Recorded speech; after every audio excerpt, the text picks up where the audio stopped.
We are finally getting a huge new update for Blade and Sorcery. This update will include a lot of different weapons and I can't wait to go through them with you. So I was basically just shopping for new pants at the mall, and suddenly I got a notification from the Baron on my phone. It was from the Blade and Sorcery official Discord.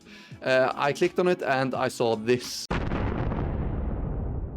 And I couldn't be more hyped. So I'm also kind of mad about this update because basically 2 days ago I said in a video that I don't understand why they didn't add a katana to Blade and Sorcery, and they probably would never add a katana. I don't know why they didn't add a katana to Blade and Sorcery. I just don't understand it. It would be so cool to have an official weapon in Blade and Sorcery as a katana. And just 2 days later, I get a katana, or we get the announcement of a katana in this game that's coming with this update. And I also said we won't get a lot of updates, and that's probably wrong too, so I'm sorry for that. But yeah, anyways, let's go through this update. So here we got the new update announcement on Steam. I will not be the one reading this to you guys. This will be AI because I'm Norwegian and dyslexic. A sneak peek at the first of the upcoming Bioth updates. Hello mates, Baron here, and today I am going to be showing you what's to come in the first of the free Bioth updates. As mentioned in other news, the Bioth updates are a series of free content updates from now until the end of the 2026, adding lore canon weapons, armor, and some small features to the Sandbox and Crystal Hunt game modes. For this update, the focus was Rakta. Rakta is an amalgamation of East Asian cultures, so this was the design inspiration for the team. Now let's get into what is included. New weapons. Let's cut right to the chase. You all knew it was destined to happen. You know it, you love it. How could there not be the classic katana? After dozens of mods, you can now finally say the katana is officially canon in the universe of Blade and Sorcery. So yeah, we will finally get the katana in this game, and I am super hyped for this. So he kind of cut right to the chase and told us like, you all wanted the katana and all that stuff. Yeah, they knew we wanted the katana like 4 years ago. Why didn't they just add it to the game then? But yeah, anyways, now the design is probably better than it would be if they released it 4 years ago. I don't know.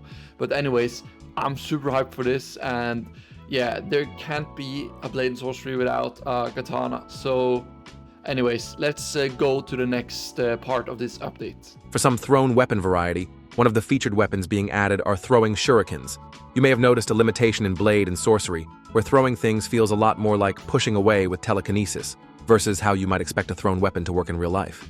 This was always just a limitation with the way the physics work in the game, so thrown weapons in Blade and Sorcery kind of shot forward like Magneto pushing a dagger rather than spinning like a throwing axe. However, with a little bit of dev trickery, the Shuriken is different in that it actually throws and actually spins. It's also designed to be as little finicky as possible, so that the blade actually penetrates and doesn't just bounce off the enemies.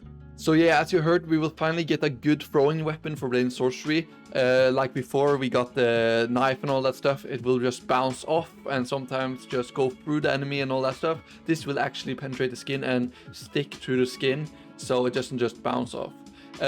It's called the Shuriken, and I can't be more hyped for this. I love this weapon. Like, it's so cool in real life to watch people throw this at statues and stuff like that. So I can't wait for this to actually be featured in a brutality video. So stay tuned for that. And yeah, I am so happy that they actually noticed the error while throwing knives in Blade and Sorcery, because it doesn't feel good to throw things in Blade and Sorcery. It just feels like how they described it. So yeah, let's move on to the next part of this update. In smaller one-handed weapons, the team added some dagger-like sai and Kama-inspired weapons. The Kama is particularly unusual for Blade and Sorcery, as curved weapons is not something we generally add due to the complexities of the colliders. Meanwhile, in terms of large weapons, the team went for a Kanabo design to add a nice meaty blunt weapon into the game. For polearms, the inspiration was a Guandao-type glaive. The team also took inspiration from some more interesting weapon designs. Check out this unusual Janmadao-inspired weapon.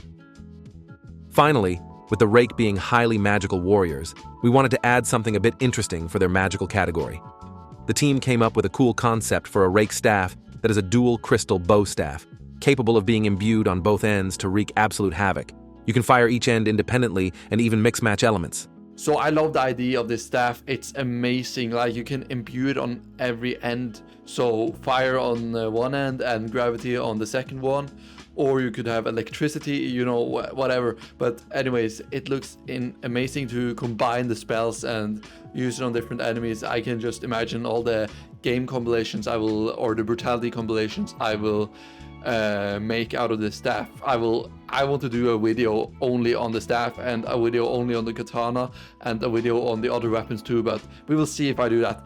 Anyways, I will definitely do a video on the staff and the katana, maybe combined, I don't know. But anyways, this looks insane, and I can't say anything else about it. I don't know how this works yet, so we will see. But let's move on to the final part of this update news. As well as weapons, there will be a brand new Rake armor to go along with the Rakta update. Unfortunately, I don't have any previews that show the final product as it is still under development, but I should have something ready for the next news.